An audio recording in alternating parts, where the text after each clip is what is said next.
నమస్తే, నేను మీ రాపుల Bhaskar, high court advocate, Hyderabad. గృహహింస చట్టం మహిళలకు రక్షణ కల్పించాలనేటువంటి ఉద్దేశంతో కేంద్ర ప్రభుత్వం గృహహింస చట్టాన్ని ప్రవేశపెట్టడం అనేది జరిగింది. అయితే ఈ మధ్యకాలంలో ఒక అత్త కోడల మీద గృహహింస చట్టం కేసు పెట్టింది. ఏమని, కోడలు నన్ను రకరకాలుగా ఇబ్బంది పెడతా ఉంది, గృహహింసలకు పాల్పడుతుంది, శారీరకంగా మానసికంగా వేధిస్తుంది, ఈ మీద చర్య తీసుకోమని చెప్పేసి ఉత్తరప్రదేశ్కి సంబంధించినటువంటి ఒక మహిళ సంబంధిత మ్యాజిస్ట్రేట్ కోర్టులో ఒక దరఖాస్తు పెట్టింది. గృహహింస చట్టం కింద కోడల నుంచి రక్షణ కల్పించమని చెప్పేసి ఒక చట్టం కింద కేసు పెట్టామని జరిగింది. దాన్ని పరిశీలించినటువంటి మ్యాజిస్ట్రేట్ కేవలం ఇది గృహహింస అనేటటువంటి కోడలకు సంబంధించినటువంటి చట్టం, ఇది అత్తలకు పనికిరాదని చెప్పేసి అత్త పెట్టినటువంటి దరఖాస్తుని డిస్మిస్ చేయటం అనేది జరిగింది. దాని మీద ఆమె హైకోర్టుకు వచ్చింది. అలహాబాద్ హైకోర్టులో ఈ కేసుని రివిజన్ కోసం రావటం అనేది జరిగింది. దాన్ని పరిశీలించినటువంటి చట్టం ఏం చెప్పింది, హైకోర్టు ఏం చెప్పిందంటే, మహిళల రక్షణ కోసం ఈ చట్టాన్ని ఏర్పాటు చేశారు. ఒక అత్త కోసం కాదు, ఒక కోడల కోసం కాదు.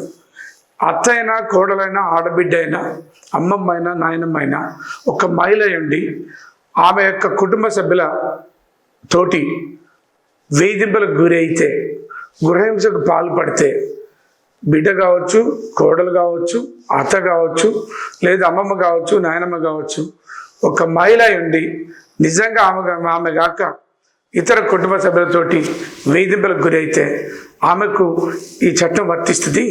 కేవలం ఇది కోడల కోసం పెట్టినటువంటి చట్టం కాదమ్మా, ఈ చట్టం ఒక మహిళల రక్షణ కోసం పెట్టబడినటువంటి చట్టం అని చెప్పేసి ఇలా అలహాబాద్ హైకోర్టు క్లియర్గా డైరెక్షన్ ఇవ్వడం జరిగింది.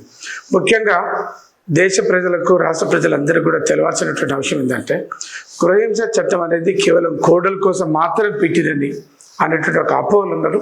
కోడలందరికీ అర్థం కావాల్సింది ఏంటంటే, కోడలు పెడితేనే గృహహింస చట్టం కేసు పెట్టరు, అత్త పెడితే కోడల మీద కూడా, కోడలకు సంబంధించినటువంటి బంధువుల మీద కూడా ఈ కేసులు వేసేటటువంటి ఒక అవకాశం ప్రతి మహిళకు ఉంది. దాన్ని అందరూ కూడా గమనించాలి. అత్తలు లేదు, మహిళలు, ఏ మహిళైనా సరే ఇతర కుటుంబ సభ్యులతోటి వేధింపులకు గురి అయితే రక్షణ కావాలంటే పోలీసుల రక్షణ కావచ్చు, కంపెనీషన్ కావచ్చు, లేదా షెల్టర్ కావచ్చు, లేదా మెయింటెనెన్స్ కావచ్చు, ఇట్లాంటివన్నీ కూడా ఈ గృహహింస చట్టం కింద పొందేటటువంటి అవకాశం ఉంది. ఇది కోడల కోసం మాత్రమే కాదమ్మా, ఏ మహిళకైనా ఉపయోగించు అనేటటువంటి దాని సారాంశం. దాన్ని అందరూ కూడా అవగాహన కోసం రావాలని ఈ విషయం చెప్తాను.